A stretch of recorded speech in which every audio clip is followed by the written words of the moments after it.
नमस्कार, मैं हूं आपके साथ अभिषेक और आप देख रहे हैं ग्लोबल इंडिया टीवी। आइए आपको ले चलते हैं आज की बड़ी खबरों की ओर। भोजशाला पहुंची हिंदू फ्रंट फॉर जस्टिस की राष्ट्रीय अध्यक्ष रंजना अग्निहोत्री।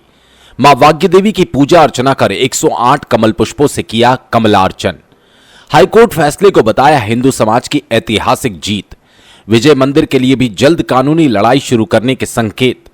भोजशाला मामले में वैज्ञानिक सर्वे और कोर्ट प्रक्रिया का भी किया जिक्र। धार की भोजशाला में हिंदू फ्रंट फॉर जस्टिस के राष्ट्रीय अध्यक्ष रंजना अग्निहोत्री पहुंची, जहां उन्होंने मां भाग्य देवी की पूजा अर्चना की और आरती की। इस दौरान 108 कमल पुष्प अर्पित कर कमलार्चन किया गया और चुनरी भी चढ़ाई गई। रंजना अग्निहोत्री ने हाईकोर्ट के फैसले को हिंदू समाज की ऐतिहासिक जीत बताते हुए कहा, सर्वोच्च न्यायालय में भी पक्ष मजबूती से रखा जाएगा। वहीं उन्होंने विजय मंदिर का दौरा कर उसके लिए भी कानूनी लड़ाई लड़ने की शुरुआत करने की बात कही। धार पहुंची हिंदू फ्रंट फॉर जस्टिस की राष्ट्रीय अध्यक्ष रंजना अग्निहोत्री ने सबसे पहले धारेश्वर मंदिर में दर्शन किए। उसके बाद वे भोजशाला पहुंची, जहां मां भाग्य देवी की पूजा अर्चना और आरती की गई। इस दौरान माता को चुनरी, साड़ी और सुहाग सामग्री भेंट की गई तथा 108 कमल पुष्प अर्पित कर कमलार्चन किया गया। रंजना अग्निहोत्री ने मीडिया से चर्चा में कहा कि हाईकोर्ट का फैसला पूरे हिंदू समाज की जीत है और आगे भी सुप्रीम कोर्ट में मजबूती से पक्ष रखा जाएगा। भोजशाला मामले से जुड़े याचिकाकर्ताओं और अधिवक्ताओं ने भी वैज्ञानिक सर्वेक्षण और न्यायालयीन प्रक्रिया की जानकारी दी। साथ ही रंजना अग्निहोत्री ने विजय मंदिर का दौरा कर उसके संरक्षण और कानूनी लड़ाई को लेकर भी जल्द पहल करने की बात कही। ग्लोबल इंडिया टीवी के लिए धार से संवाददाता अमर वर्मा की रिपोर्ट। भोजशाला का जो ऐतिहासिक निर्णय 15 मई 2026 को आया है, उसके विषय में कुछ कहूँ उसके पहले धार वासियों के हृदय में विराजमान माँ सरस्वती को सबसे पहले प्रणाम करते हैं। और इस निर्णय के पीछे धार वासियों का धैर्य, उनकी परीक्षा, उनकी मेहनत, उनकी लंबी प्रतीक्षा, वो भी एक बहुत बड़ा कारण बनी। मान लो हिंदू फ्रंट फॉर जस्टिस जो आया, जिसकी याचिका मुख्य याचिका थी और जिसमें ये निर्णय आया, बाकी तो 5-6 याचिकाएँ थी, वो खारिज हुई। आप सबने जजमेंट देखा ही होगा।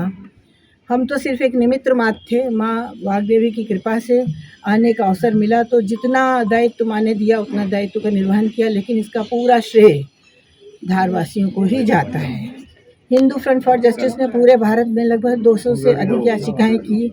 उसमें कृष्ण जन्मभूमि, काशी विश्वनाथ, माँ श्रृंगार गौरी, भोजशाला, इसके अलावा और बहुत सारी चीज़ें हैं जिनमें कि धर्म संस्कृति संरक्षण की बात होती रही है, उनको हम लोगों ने किया है। और भगवान श्री राम की अहोत की कृपा रही कि उसमें सब में सफलता मिली। हम ये नहीं कह सकते हैं कि हम ही एकमात्र कारण थे या हिंदू फ्रंट फॉर जस्टिस ही एकमात्र कारण था।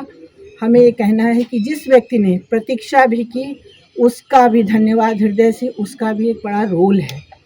आप जानते हैं, जब लंका दहन के उपरांत हनुमान जी वापस पहुँचे तो जामुन जी ने पूछा कि कैसे लंका दहन किया, कैसे लंका दहन किया। और जितने वानर बैठे थे उन्होंने भी कहा लंका दहन कैसे किया, कैसे किया, कुछ तो बोलिए, कुछ तो बोलिए। हनुमान जी एकदम शांत रहे। यानी कि जो करने वाला होता है वो शांत रहता है, वो ये नहीं कहता है कि मैं ही हूँ, मैं ही हूँ, मैं हूँ।